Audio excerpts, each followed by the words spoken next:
থেকে আগত প্রধান শিক্ষক, প্রধান শিক্ষিকাগণ সবাইকে আজকে যে এই সভা যে উপলক্ষে আমি সবাইকে আমার ব্যক্তিগত পক্ষ থেকে আন্তরিক প্রীতি শুভেচ্ছা জানাচ্ছি।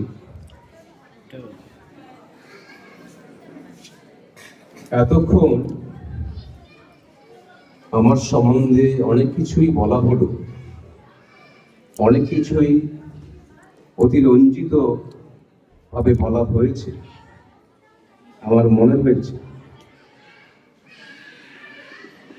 এই বিদ্যালয়ের কাজ করতে করতে কখন বিদ্যালয়কে ভালোবেসে ফেলেছি সেটা আমি বুঝতে পারিনি। তো কাজ করে গেছি, বহু কাজ হয়েছে, আবার বহু কাজ হয়নি। আমরা যখন প্রশিক্ষণ নিই বিদ্যালয়ের শিক্ষাদানের সম্বন্ধে, তখন অনেক সময় কোয়ালিটি এডুকেশনের কথাটা খুব শুনতে পাই, কিন্তু সেটা থেকে আমি ব্যক্তিগতভাবে সরে গেছি বা আমরা অনেকেই করতে পারিনি। একটা সময় শিক্ষকতা করা শুধু চাকরি করা ছিল না, বা এখনো নেই। আমাদের শিক্ষকদের উদ্দেশ্য ছিল যে প্রত্যেক ছাত্রছাত্রীর খোঁজ খবর নেওয়া,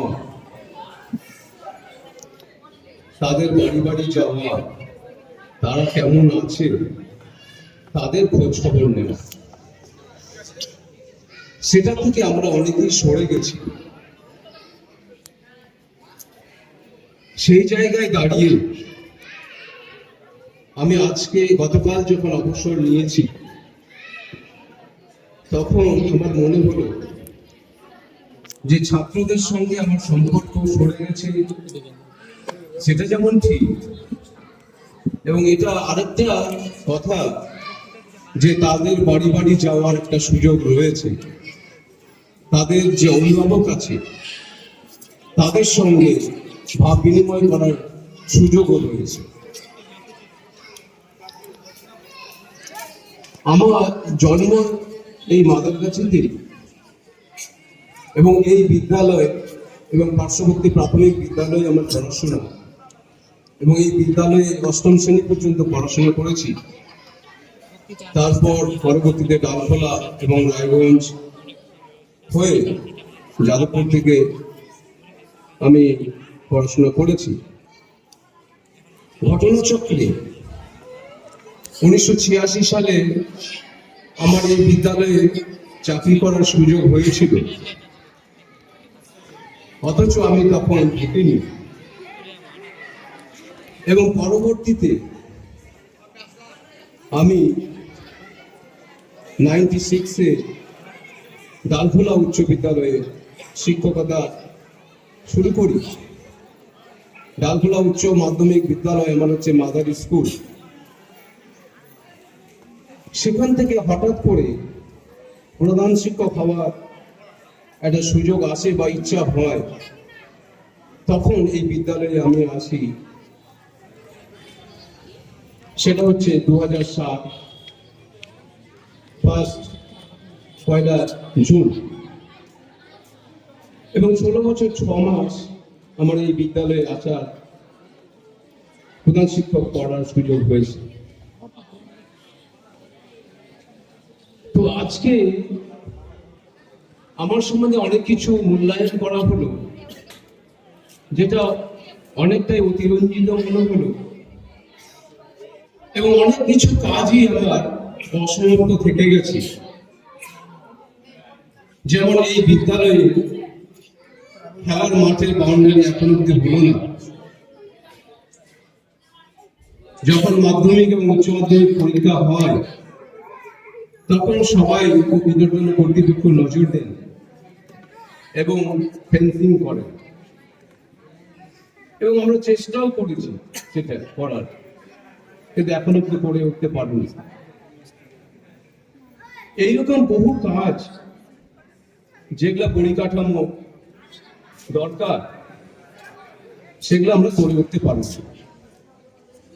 আবার অনেক পরিকাঠামো করা হয়েছে, সেগুলো যথাযথভাবে রক্ষা করার দায়িত্ব সামনে যারা রয়েছে তোমরা ছাত্ররা, তাদের উপরও দায়িত্ব বর্তায়, এবং বিদ্যালয়ের যারা পরিচালনা সমিতি রয়েছেন এবং শিক্ষক অশিক্ষক কর্মচারী রয়েছেন, তাদের উপরও দায়িত্ব থেকে যায়।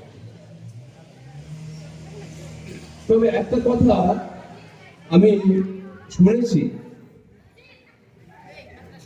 এপিজে আব্দুল কালাম একসময় বলেছিলেন কোয়ালিটি এডুকেশন সম্বন্ধে,